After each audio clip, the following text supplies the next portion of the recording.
Big man here. In honor of the family not getting together today, nice big bust. Mother Nature doesn't like us, doesn't want us to get together and have a good time. We're going to make some empanadas for all you Americanized people. These are basically beef patties, alright? With a little Spanish flair to it. These little biscuits we're going to use to make that happen. Already got the meat going. We're going to go ahead and flavor that up, well, season it up, and go through the steps of showing you how to make this, alright? So I got the meat going. Need a little spatula action here, whatever that may be. There we go. Get this meat nice and broken up, alright? And the process of breaking it up,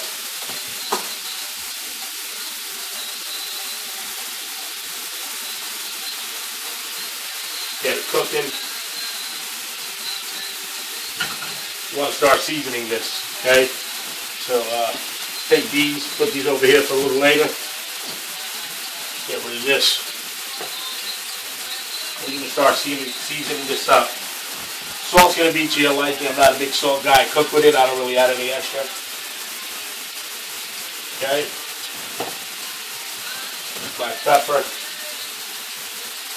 I'm going to say I put around maybe 2 tablespoons in there. Not one to measure. Grew up that way.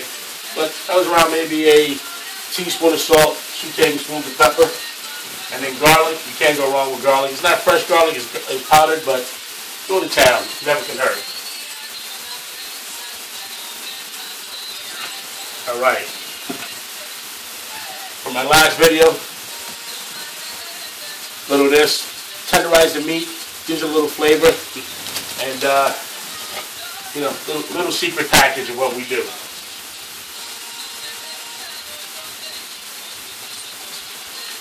Get it all out of there. Alright. Get some of that going. Start getting that. See how the meat's nice and brown, starting to turn nice and brown.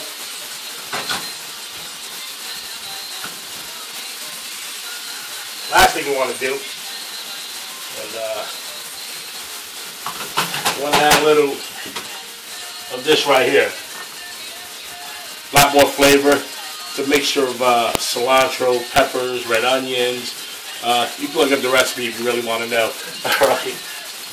Throw that in there. We'll put around two hefty tablespoons of that in there.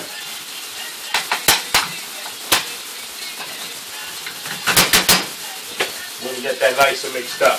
Okay?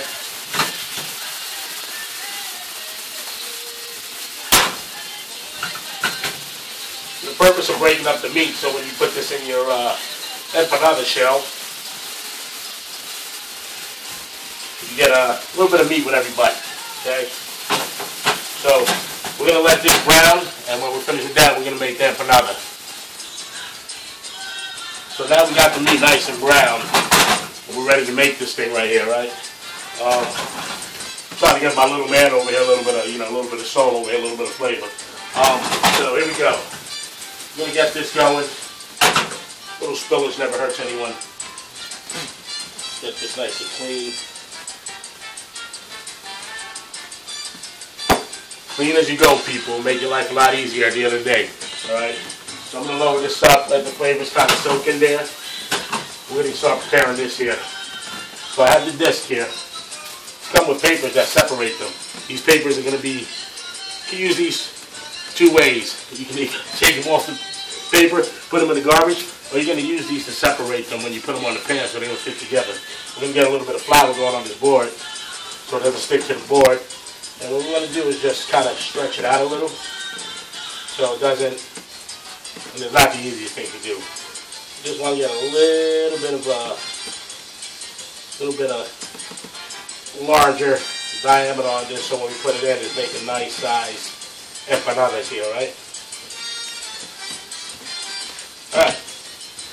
So, see what we got going here.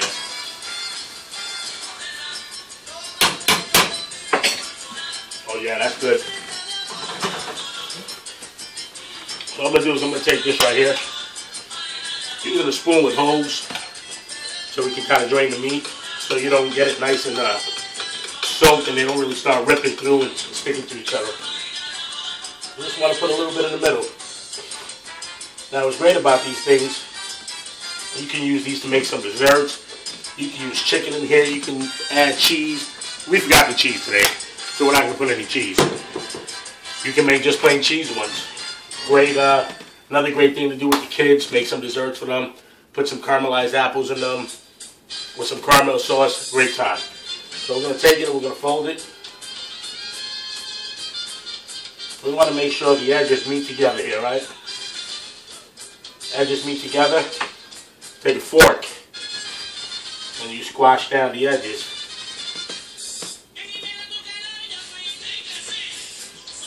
Alright? And while you're squashing down these edges, make sure you don't go too far into it so you don't stab it open so the juice doesn't leak out when you fry it. Alright? So that one's done. Take a little flour, put it down on my pan here. I want to take it. Remember that paper we spoke about? Put it over. Grab a new one.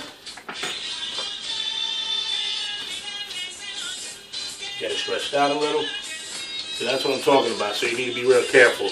Alright? So we're just going to take that, pinch it back together. Okay? And we're good to go. So we're just going to take this, stretch it a little. And the longer you let these thaw, the easier they're going to be to play with. But what you don't want is what happened here and then your juice is all over the place. So really easy to mend back up. Right, we're going to get our meat. Look at that. Yeah, you want that at home. Get all the juice out. Put it in there.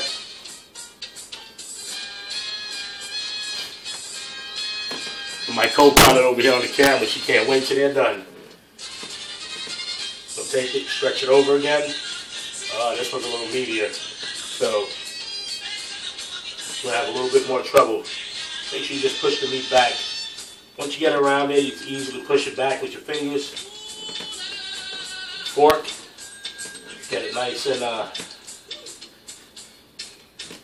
if you need to put your fork inside the flour so it slips nice and easy, you can do that.